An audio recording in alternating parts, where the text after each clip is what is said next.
உம்மத்தினுடைய தௌபா தெரியுங்களா? பல விதங்கள்ல இருக்குது தௌபா. இஸ்திக்ஃபார் செய்வது, மனமுருகி துஆ செய்வது, கண்ணீர் விட்டு அல்லாஹ்விடத்தில் மன்றாடுவது, இப்படி ஒரு தௌபாவை சொன்னார்கள். அந்நதுமு தௌபத்துன், கவலைப்பட்டா அது ஒரு தௌபா. ஒரு பாவத்தை செஞ்சுட்டு இப்படி செஞ்சுட்டோமே அப்படின்னு கவலைப்படுறோம்ல, அல்லாஹ் இந்த உம்மத்துக்கு அதையும் தௌபாவாக ஆக்கினான்.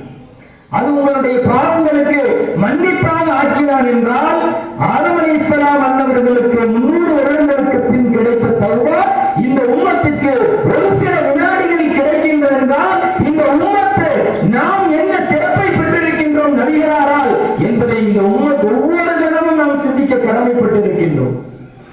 சிந்திக்க வேண்டுமா இல்லையா?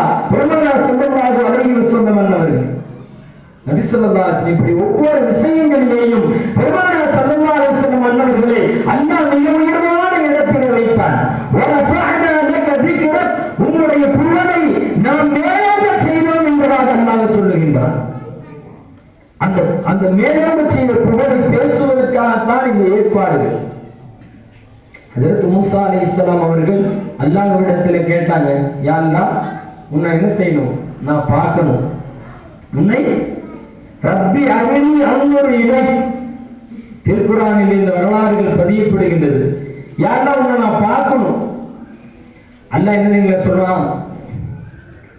மூஸா அலைஹிஸ்ஸலாம் அல்லாஹ் என்ன தெரியுமா சொன்னான்? காலன் தரானி, மூஸாவே நீங்கள் என்னை பார்க்க முடியாது, அறவே பார்க்க முடியாது என்று அல்லாஹ் சொல்லிவிட்டார். மூஸா கலீமுல்லாஹ், அல்லாஹ்வோடு பேசுகின்ற நபி. அவருடைய சிறப்பு பட்டமே என்னங்க, அல்லாஹ்ட்ட அதிகமா பேசுவார். பேசி பேசி கடைசியில் என்ன கேட்டார்? யா அல்லாஹ், உன்னை நான் பார்க்க வேண்டுமே என்று கேட்டார். அல்லாஹ் சொல்லிட்டான், லன் தரானி, உங்களால கண்டிப்பா பார்க்க முடியாது அப்படின்னு. இல்ல, நான் பார்க்கணும் அப்படின்னாங்க. அப்படியா? இந்த மலையின் மீது என்னுடைய பேரழிவின் ஒரு துளியை நான் வெளிப்படுத்துகின்றேன். இந்த மலையின் மீது, அந்த மலையை பார்த்துக் கொள்ளுங்கள். என்னை பார்க்க வேண்டும் என்றால் இந்த மலையிலே என்னுடைய பெருஞ்சோதியிலிருந்து ஒரு துகளை நான் வெளிப்படுத்துகின்றேன். அல்லாஹ் வெளிப்படுத்தினான். அந்த மலையிலே தன்னுடைய பேர் நூறிலிருந்து ஒரு துளியை வெளிப்படுத்தினான். மலை சுக்கு நூறாய் போவது என்று திருக்குர்ஆன் சொல்லுகின்றது. அந்த கணம் ஹஜ்ரத் மூஸா அலைஹிஸ்ஸலாம் அவர்கள் மயக்கமுற்று கீழே விழுந்தார்கள். அல்லாஹ்வுடைய ஒளியினுடைய ஒரு துளியை அவர்களால் அந்த பவரை தாங்கிக் கொள்ள முடியாமல், அல்லாஹ்வோடு பேசிய நபி, ஆனால் அல்லாஹ் சொல்லிவிட்டான் அல்லவா, உங்களால் பார்க்க முடியாது. மயக்கமுற்று கீழே விழுந்தார்கள். மயக்கத்திலிருந்து எழுந்தவங்க சொன்னாங்க, யா அல்லாஹ், நான் உன்னிடத்தில் பாவ மன்னிப்பு தேடுறேன். நீ பார்க்க முடியாதுன்னு சொன்ன, நான் அதோட விட்டுக்கணும். பார்க்கணும்னு ஆசைப்பட்டு என்ன ஆச்சு? மலை சுக்கு நூறாகியது, நான் மயக்கமுற்று விழுந்தேன். இது மூஸா அலைஹிஸ்ஸலாமுக்கு ஏற்பட்ட நிலை. வாங்க, நம்ம நபி ஸல்லல்லாஹு அலைஹி வஸல்லம் என்ன ஏற்பட்டுச்சு? நபி ஸல்லல்லாஹு அலைஹி வஸல்லம் அல்லாஹ்வை பார்க்கணும்னு கேட்கல. நபி ஸல்லல்லாஹு அலைஹி வஸல்லம் நம்முடைய நபி அல்லாஹ், யா அல்லாஹ், உன்னை நான் பார்க்க வேண்டும் என்று கேட்கவில்லை. கவலையோடு படுத்திருந்தார்கள். ஹஜ்ரத் உம்மஹானி ரலியல்லாஹு அவர்களுடைய வீட்டிலே. என்ன கவலை? அன்னை ஹதீஜா நாயகி அவர்கள் வஃபாத்தாகி விட்டார்கள். தன்னுடைய சிறிய தந்தை அபூ தாலிபும் வஃபாத்தாகி விட்டார். தொடர்ந்து தனக்கு தூணாக இருந்த 2 மனிதர்கள் போனபோது அவர்களுடைய நபி ஸல்லல்லாஹு அலைஹி வஸல்லம் அவர்களுடைய மனம் உடைந்தது. இப்படி எனக்கு ஆதரவாக இருப்பவர்கள் எல்லாம் போய் கொண்டிருக்கின்றார்கள் என்று கவலையோடு உறங்கிக் கொண்டிருந்த நபியை அல்லாஹ் தட்டி எழுப்பினான் ஜிப்ரீலை கொண்டு.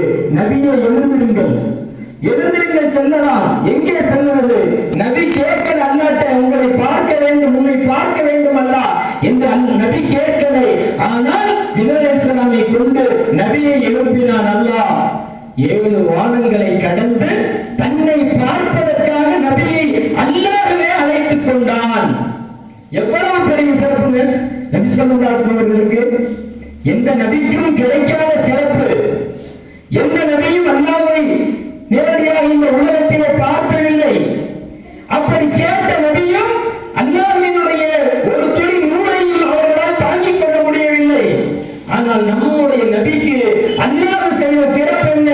தூங்கி இருந்த நபியை தட்டி எழுப்பி 7 வானங்களை கடந்து வாழும் வாருங்கள் என்னுடைய ஹபீபே வாருங்கள் என்று தன்னோடு நேருக்கு நேராக ஒரு துளி ஒளியை, தன்னுடைய ஒளியினுடைய ஒரு பகுதியை காட்டவில்லை அல்லாஹ், தன்னுடைய ஒளியின் முழுவதுமாக அல்லாஹ் காட்டினார். அதுதான் அற்புதமான மெஹராஜினுடைய இரவு.